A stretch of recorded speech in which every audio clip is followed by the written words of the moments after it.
Yasodanandana Bhajajana Ranjana Yamuna Tirabanachari Yamuna Tirabanachari Jaya Radha Madhava Kunja Bihari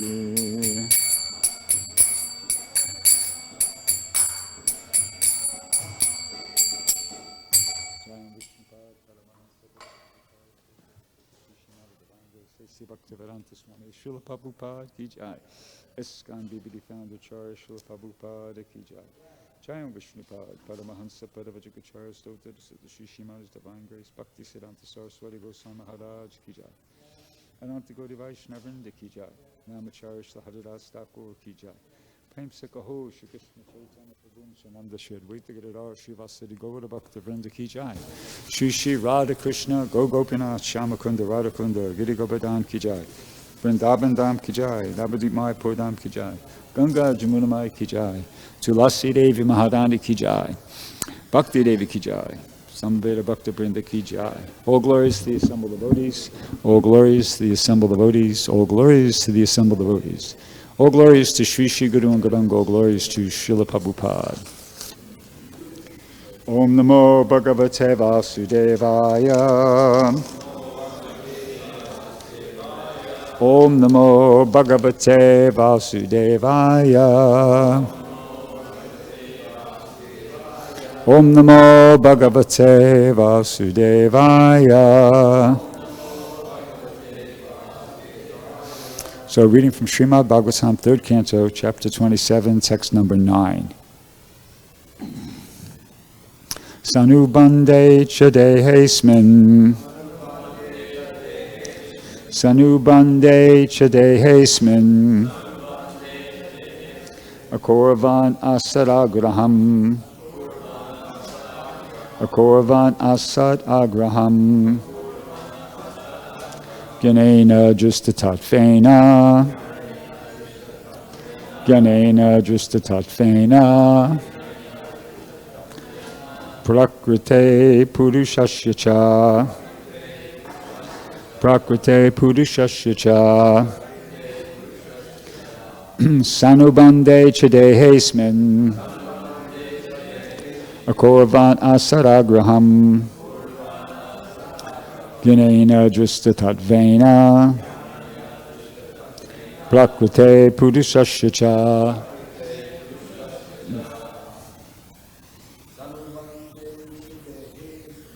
Sānubandhe ca dehe sminn.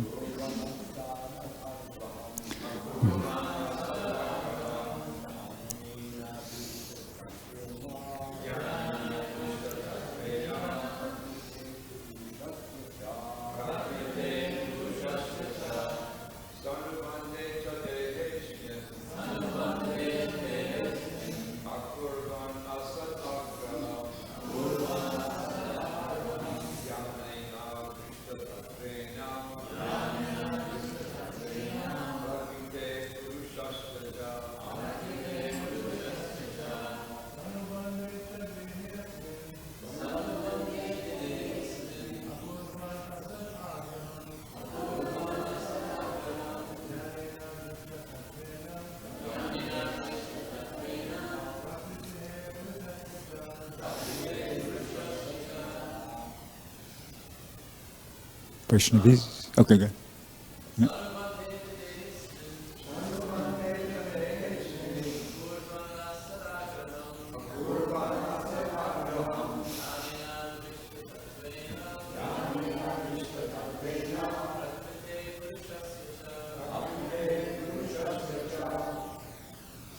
Vaishnavis?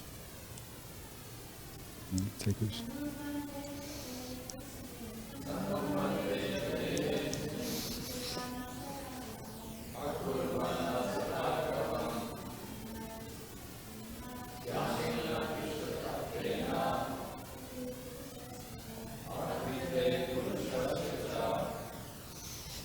Okay. sa-anubandhe, with bodily relationships, and dehe, towards the body, asmin, this, akurvan, not doing, asat-āgraham, bodily concept of life, jñānena, through knowledge, dṛṣṭa, having seen, tattvena, the reality, prakṛteḥ, of matter, puruṣasya, of spirit, and. Translation and purport by His Divine Grace A.C. Bhaktivedanta Swami Srila Prabhupada. One's seeing power should be increased through knowledge of spirit and matter, and one should not unnecessarily identify himself with the body and thus become attracted by bodily relationships. Purport. The conditioned souls are eager to identify with the body and consider that the body is myself, and that anything in relationship with the body or possessions of the body is mine. In Sanskrit, this is called aham-mamatā, and it is the root cause of all conditional life. A person should see things as the combination of matter and spirit. He should distinguish between the nature of matter and the nature of spirit. And his real identification should be with spirit, not with matter. By this knowledge, one should avoid the false bodily concept of life. Om Agyanatimadam Dasya Jananjana Shalakaya Chakshut Unmilitam Yena Tasmai Shri Gurave Namaha Shri Chaitanya Manobhistam Stapitam Yena Bhutale Swayamrupakaramayam Dadati Swaparantikam. Okay, so starting with the translation here, Prabhupada says one's seeing power should be increased. So by that he means one's understanding. One's understanding should be increased through knowledge of spirit and matter. Well, where we get knowledge of spirit and matter is from the Shastra. And in the Shastra, of course, there are statements, like kind of revealed knowledge. And even in addition to that, not in the Shastra itself, but in Prabhupada's lectures on different places in the Shastra, Prabhupada mentions even includes some empiric evidence to support this idea that there's a difference between spirit and matter. Like, for instance, in several lectures Prabhupada gave, he talked about children remember past lives, and he just mentions that as empiric evidence that supports the Vedic version that there's a difference between spirit and matter. And there's other categories of empiric evidence like that. So, on the whole, though, we should make use of this knowledge of from the Shastra, to understand that unnecessary and not unnecessarily identify ourselves with the body, and become attracted by bodily relationships. So somebody might ask, but what's wrong with becoming attracted by bodily relationships? What's wrong with that? Why is it saying unnecessarily? Then identify with the body and become. What's wrong with being attracted by bodily relationships? Well, that's stated in the purport here. What's wrong with being attracted by bodily relationships is this. In this sentence, Prabhupada says in Sanskrit, that's called aham-mamatā. I always thought I heard Prabhupada say aham-mamatā, but here it's, if I just go by how it's spelled here, it says aham-mamatā. And it's being stated here by Prabhupada, it's the root cause of conditional life. It's the root cause of conditional life. Being attracted by bodily relationships is, in the purport, is explained as being aham-mamatā, and it's the root cause of conditional life. And conditional life is not something that we want. You see, so in other words, becoming attracted by bodily relationships, it's like, say that, okay, does anybody want a stomach ache? No, nobody wants a stomach ache. So, if I don't want a stomach ache, I shouldn't unnecessarily eat the wrong things or overeat, because that way, if I do that, I'm going to get a stomach ache. So therefore, you avoid. It's just, it's a no-brainer practically. Well, put it this way, it's common sense. Yeah, I shouldn't overeat or eat the wrong things because I don't want a stomach ache. So therefore, I should avoid doing that, right? Naturally. So therefore, in the same way, if we don't want, to be if we don't want the root cause of conditional life, which is, being equated here with it being attracted with bodily relationships, then we should not unnecessarily identify ourselves with the body, which will cause us to become attracted by bodily relationships and cause us to be in conditional life. So why then, in the first sentence of the purport, Prabhupada says, the conditioned souls are eager to identify with the body and consider the body myself, and that everything in relation to the body mine. Why? If it's going to be a cause of suffering, you think that they'd be averse or like reluctant. That would make sense, right? This is going to cause, conditional life is going to cause suffering in so many ways. Adhyatmic, adhibautic, adhidaivic, miseries caused by the mind and body, natural disasters, other living entities, janma, mrityu, jara, adi, dukkha, birth, death, old age, and disease. That's just starters, by the way, and then it goes on from there. So why is it that the living entities, people are not averse to identifying with the body and considering, why does it say eager? That doesn't make any sense, right? It's like, what? Why would you be eager to put yourself in a situation that's going to cause you suffering? There you go. That's it. That's the answer. Because in illusion, the conditioned soul is thinking, I'm going to be happy like that. In illusion, we're thinking, I'm going to be happy by identifying myself with this body and becoming attracted to bodily relationships. We're in illusion, and that's a very big, important word in this whole presentation. We're thinking that's what's going to make us happy. So I'm going to read something from this book here, which was written by Bhrgupati Prabhu years ago. It's called Alien Identities. But anyway, I'll just read something from it which is relevant to our conversation here. So he says, according to the Vedas, this is giving us like an overview of what's going on here. According to the Vedas, the material world is fashioned out of an energy called Maya. Maya means illusion, or the power that creates illusion. The basic Vedic idea is that the universe is created as a playground for souls who seek to enjoy life separately from the Supreme Being. This is getting to the root of the whole thing here, okay? If these souls were in full knowledge of reality, then they would know the position of the Supreme, and they would know that such separate enjoyment is impossible. Right, hang in there. The universe is therefore created as a place of illusion, or Maya, in which these souls can pursue their separate interests. Okay, so that's what's going on here. This is a playground for souls who want to pursue their separate interests. Souls who didn't want to serve Krishna, okay, thought they would be more happy in some other way. So Krishna is very kind. Krishna doesn't force. And we're going to hear that in a second. Krishna doesn't force. If you want to be there and, love him, great. If not, okay, well, let me make some, I don't want you to be unhappy here, so let's make some arrangement for you. Here's the playground. And go see if you could be happy in the playground. Let me read on. It says, another aspect of the Vedic worldview is that the Supreme Being, Krishna, wants the materially illusioned souls within the universe to return to him. See, though Krishna's not happy about that. Krishna's not happy about the decision of any soul not wanting to serve him.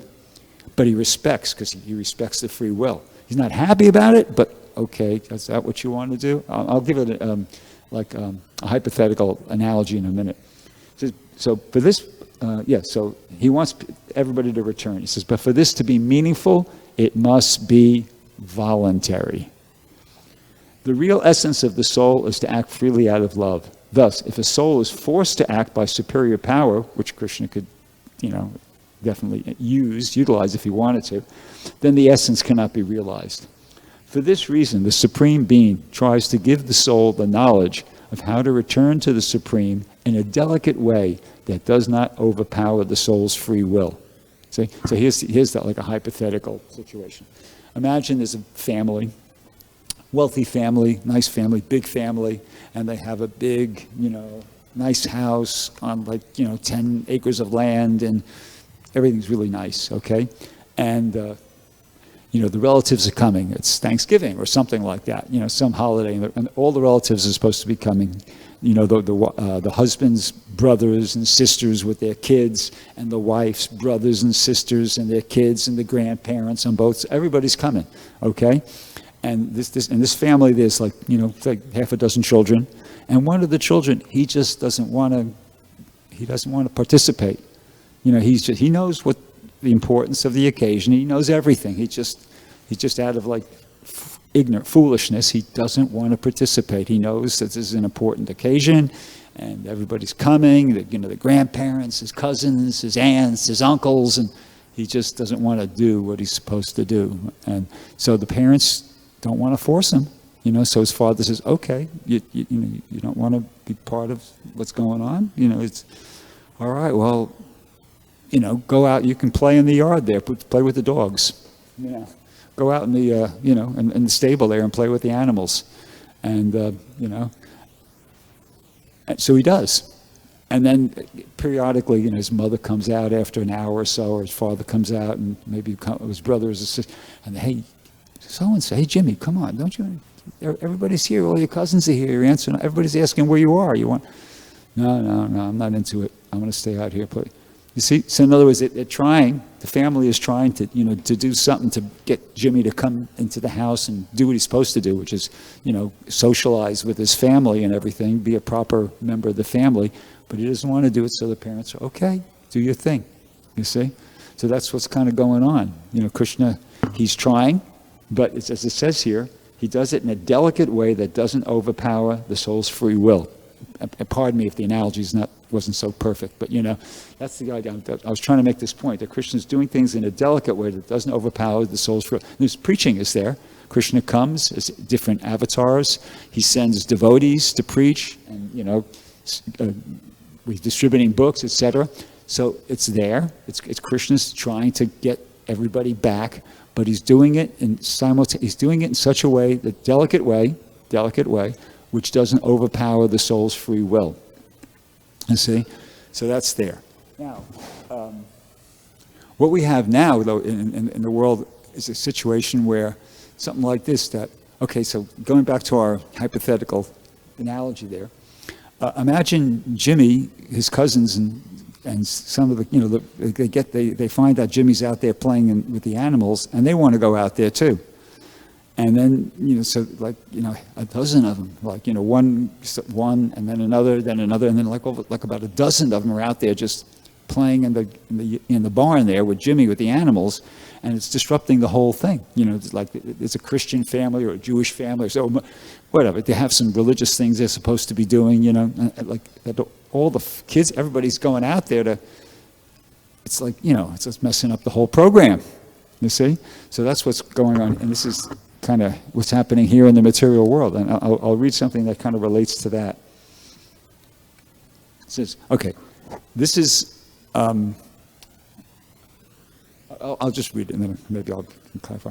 Within the last few centuries on this earth, the view has been developed that life is simply a physiochemical process that evolved gradually over millions of years. So I'd like to suggest that what you're hearing, what you're about to hear, and what you're hearing is not a philosophy, it's a rationalization.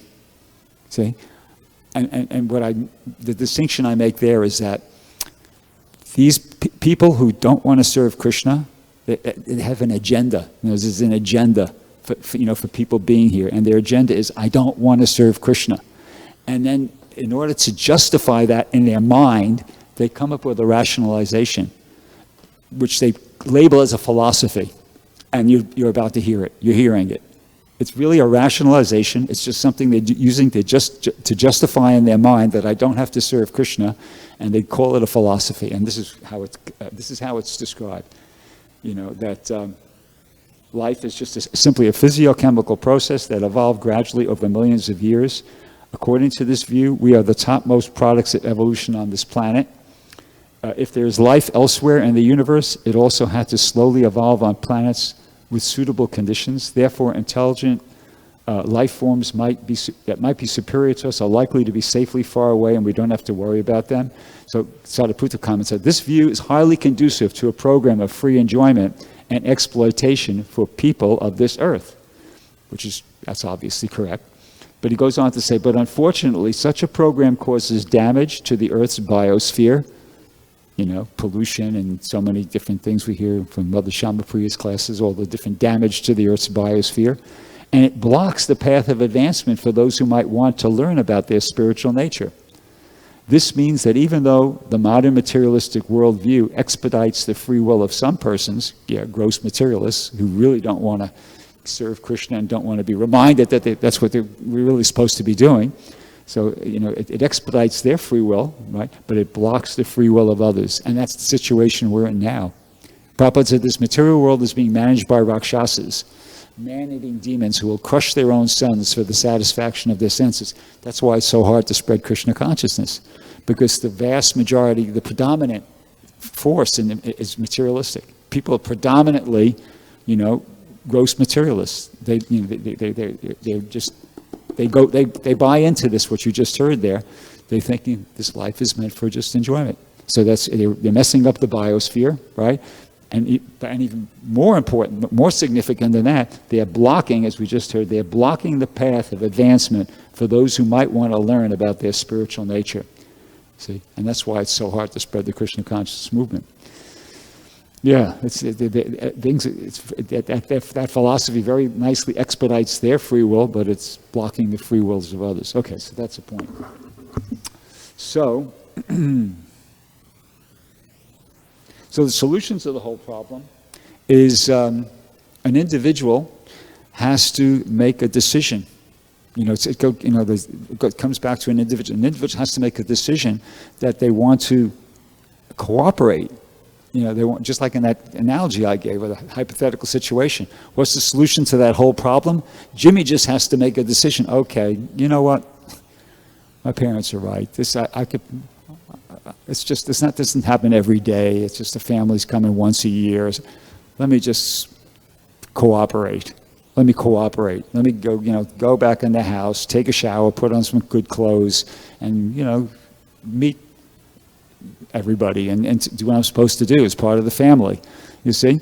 So in the same way, an individual just has to make a decision. Yeah, let me live. Let me cooperate.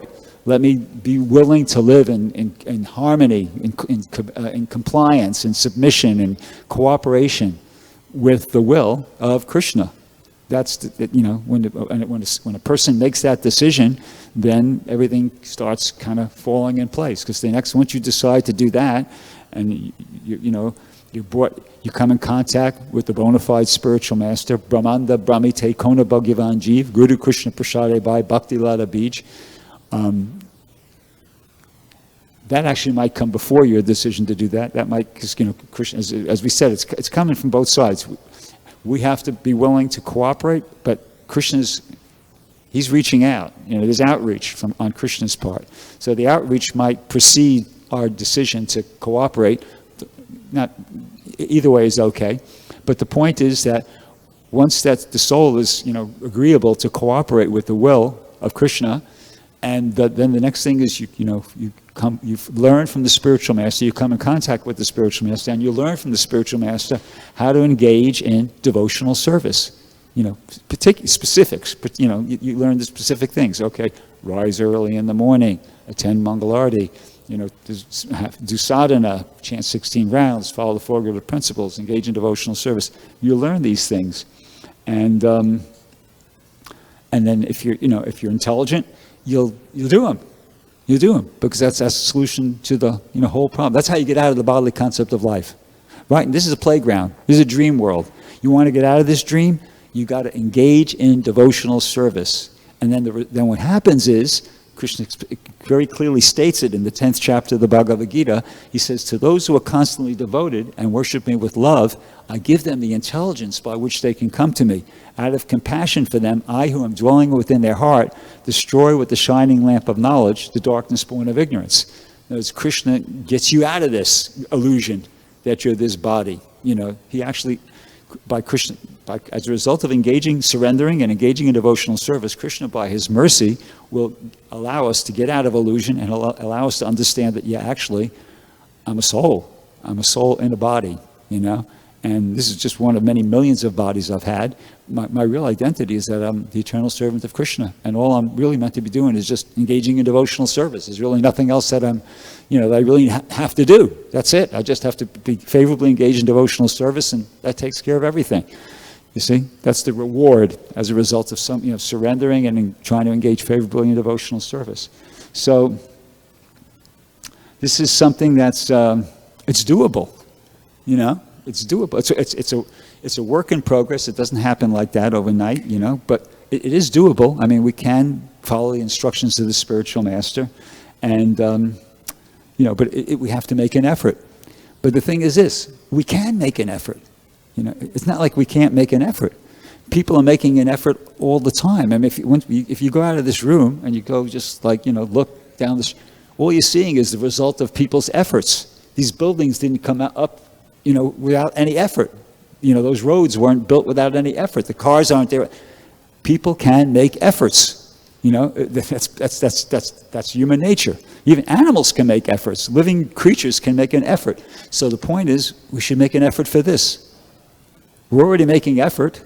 We're capable of making effort, and we're going to make an effort. There's a verse in the 3rd chapter of the Bhagavad Gita, Nahi kaschit shanamapi jatu tishtati akarmakrit karyatehi avasha karma sarva prakrti jagana, that all men are forced to act helplessly according to the impulses born of the 3 modes of material nature.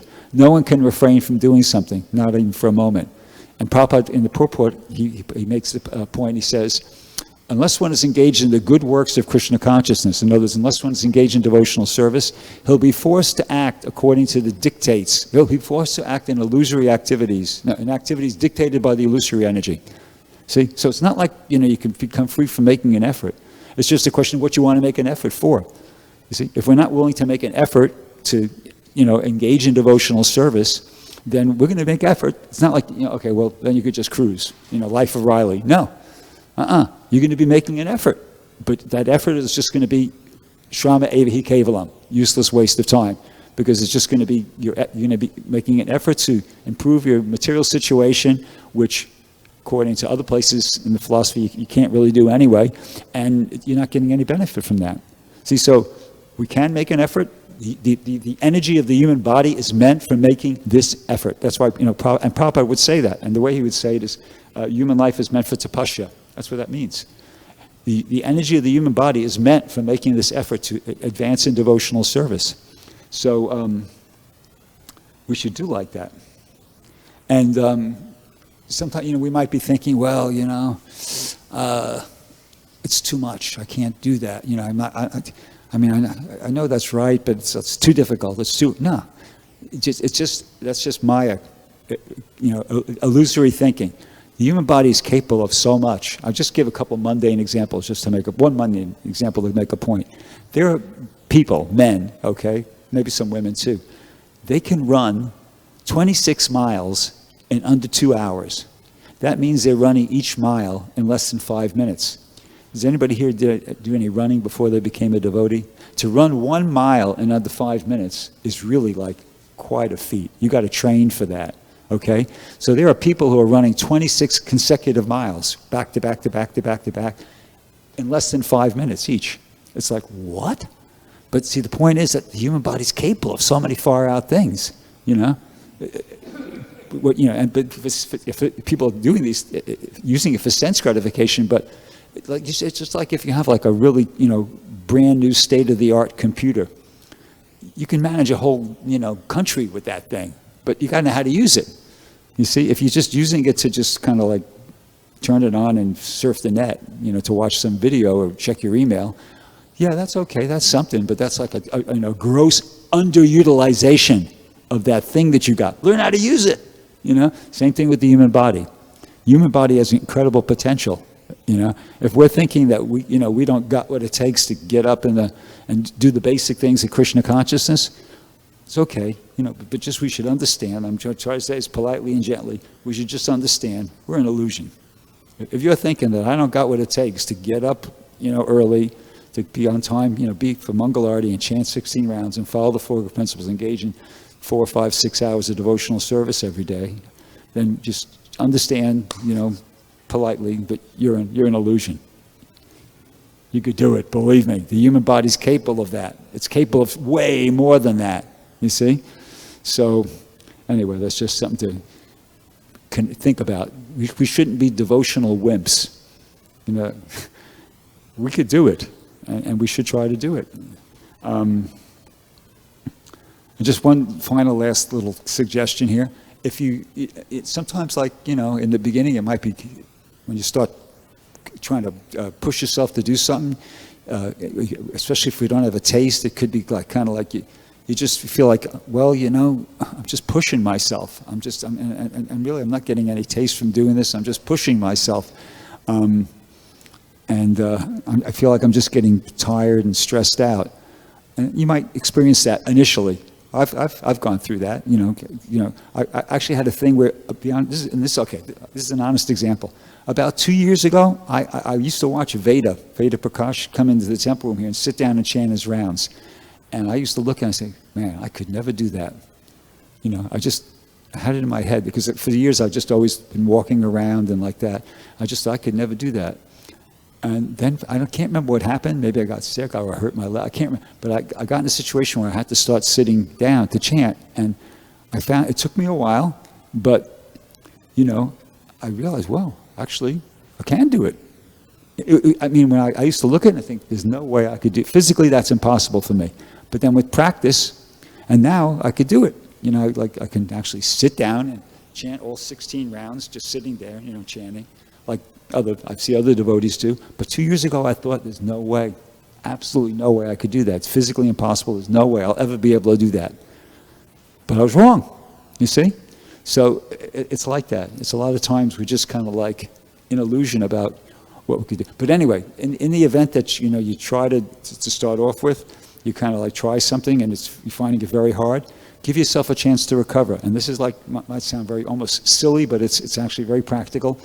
We pay dandavats, when we greet the deities like that, and at other times. It's actually a yogic asana. It's called Adho Mukha Shavasana, downward facing corpse. Yeah, it's actually an asana. So there's therapeutic value in this lifestyle. Actually, that's why it's important not to lose the culture. Because so many different things Prabhupada taught us, aside from the fact that, that's what Vaishnavas do, it's practical. It's practical. It's practical to eat with your hands. It's practical to get up early and take a cold shower. It's practical to pay dandavats and pay obeisances. There's actually therapeutic value in these things. So anyway, the point is that if you're feeling like, say, you do something and you're feeling stressed out and wiped out and everything, go, pay dandavats and stay there for about 2, 3, 5 minutes and just relax. It's because there's no gravity. When you go like that, you're not resisting gravity in any way. And you just could lie there and breathe through your nose, in and out, and you'll feel better. I do it all the time.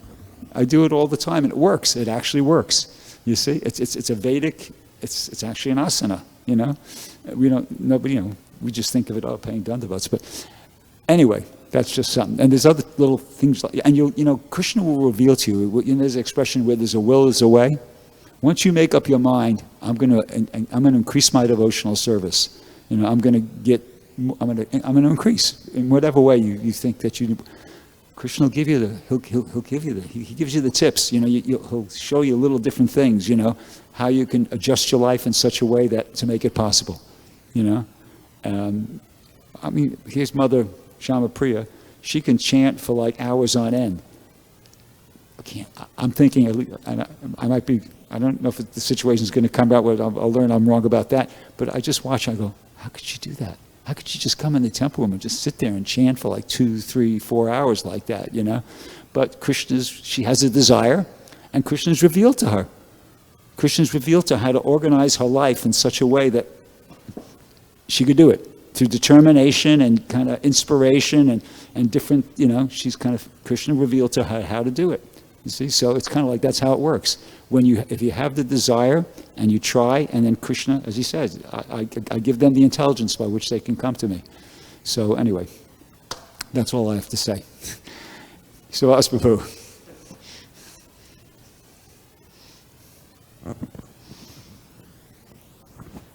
Prabhuji, thank you for a fired-up class. As you were speaking, it made me think of in the early days of Krishna consciousness. A lot of times, Papa would say it, but then other devotees would say it, and that is that one should not become over-dependent on another person's mercy, and which means that a lot of times we want to blame somebody else or something else in order for us not to achieve something. And then Prabhupada used to say that, not being able to do something or thinking I can't do it is actually in a fool's dictionary. Impossible is the word in the Fool's Dictionary. Yes. He did say that, yeah. And there's that famous pastime in relation to that. These little acronyms, they were really powerful because as a new devotee, we tend to want to have, can you please help me? Can you please save me? Can you please, do many things for me? It takes away that attitude of we can do it for Krishna. We can do it. If we just focus, as you were saying, we can do it. But if we don't have that kind of attitude, then we just depend on other people all the time to carry us, to help us, to support us. And really, in devotional service of Vaishnava, Vaishnavi, that's not our attitude. Our attitude is we can do it. Let's do it. And let's get it done. And then if we think that we can't do it, that's simply, as Baba said, it's in a fool's dictionary. We're just being foolish. So this is what you inspired me to think about in your class. So I appreciate it. Yeah, thank you. You just remind me of something too. Like in the Chaitanya Charitamrita, I think it's in chapter 8, there's a verse about how if you remember the Panchatattva, somebody who remembers the Panchatattva, then a lame man can cross mountains, a blind man can see stars in the sky, a dumb man can recite beautiful poetry. In other words, when you're feeling like, okay, I'm trying, but I just can't do this. I feel like I'm capable of doing this. You got to take shelter. Krishna says, as Amal Bhakti Maharaj was very fond of, quoting when he used to give class, if you become conscious of me, you will pass over all the obstacles of conditioned life by my grace. You see? So that's how it works. And there's so many different statements to that effect. If you adhere to the lotus feet of the 6 Goswamis and pray for their mercy, then all impediments will be annihilated and the transcendental devotional desire to serve the Supreme Lord will be fulfilled. See, that's how you do it. You just kind of like, if you're feeling like I'm trying, but I can't do it, it's not happening, then you got to take shelter. You got to pray for the mercy, And then if you do that sincerely, then I can honestly say I've experienced multiple times being in that exact situation where I get out there, I'm frightened. Satchit always reminding me, because it used to happen to me all the time when I was going out with him. I'd be there, there's the books, there's the table, there's the people, and I just feel like, I can't do this. I just can't do it. But then I'd be watching him, and he'd be stopping one person after another, and giving them books and getting donations. I said, well, I got to do it. So I pick up I look at the picture of the 6 Goswamis, and I just pray, chant the Bande Rupa Sanatana Ruga Yugo Shijiva Gopala Go, chant the song or whatever, and I just try, and boom, not boom, but things would change, and I'd go like, wow. I can't believe it. It's happening, So it really does work. It really does work. You got to try it. You got to do it. You got to be in that situation, like Bhrgupati, She was in a situation, and then she was trying to keep her clothes on and everything, and at some point she realized, no, it's not happening. I can't do it. By my strength, I can't do this. So she just went, hey, Govinda, And Krishna supplied the unlimited sari. So it's something like that. It's on that principle that, you realize that just by my effort, I can't do this. But if you pray, if you take shelter of your spiritual master, the 6 Goswamis, the Panchatattva, Lord Nityananda, whatever, whoever you pray to, and you really keep trying and you pray, then amazing things happen. Yeah, Rabindranath Prabhu. Yeah, you mentioned about people who think that life is simply a combination of chemicals, and after millions of years it came into life. Is simply a rationalization that there's no God, and you said that's not. It's simply a it's Rationalization. Rationalization, yeah. Rationalization is not a philosophy. So what is a philosophy then? Well, okay. Let me just elaborate upon the point I was trying to make. Science claims and people claim that we're just going where the data leads us. So that they're trying to say that, well, from what we're observing, it seems like this is the conclusion we come to. But what I was suggesting was, and I don't want to broaden out the scope of the class, we're out of time basically, is that it's not like it's not really like that. They have an agenda. They have something already that they're kind of invested in, a way of thinking, and then they come up with that.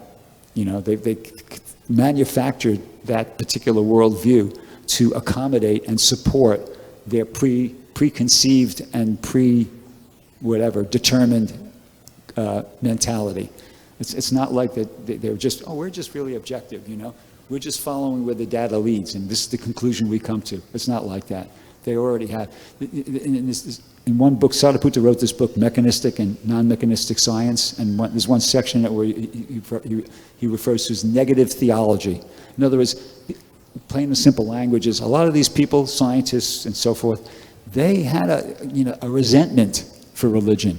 They started, because and with good reason, because, in Europe, for instance, there was a time at which people who were intelligent, Galileo, Newton, they felt like these people are trying to ram these religious ideas down our throat, and they resented that. So, part of, and Sariputta is suggesting in that section, negative theology, that part of this, atheistic kind of uprise that we've experienced over the last couple of years, is as a result of that, it's kind of like a reaction to intelligent people rebelling against having religion forced down their throat. You see, that motive is there. That enters into the picture. That enters into the psychology of the whole thing. So I think I better stop there. Okay, thank you very much. Grantaraj Srimad Bhagavatam ki jai. Srila Prabhupada ki jai.